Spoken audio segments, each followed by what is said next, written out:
Parce qu'au début de la Bhagavad Gita, justement, le terrain, le champ de bataille, il est là. Il est arrivé après quand même pas mal d'épisodes. Il est là et tout s'arrête, comme je vous disais. Et puis Arjuna va aller au centre. Et c'est là, il se laisse conduire. Il demande au conducteur du char. C'est intéressant aussi cette idée. C'est lui qui conduit le char. Il l'amène au milieu du champ de bataille. Et puis c'est là où ça va se passer. Alors, qu'est-ce que représentent les Kauravas et les Pandavas?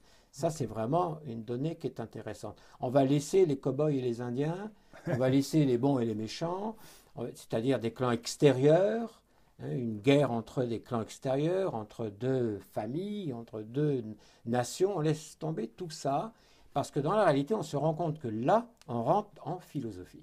Mhm. On n'est plus dans le mythe, on rentre en philosophie, même si cette philosophie est connectée au mythe.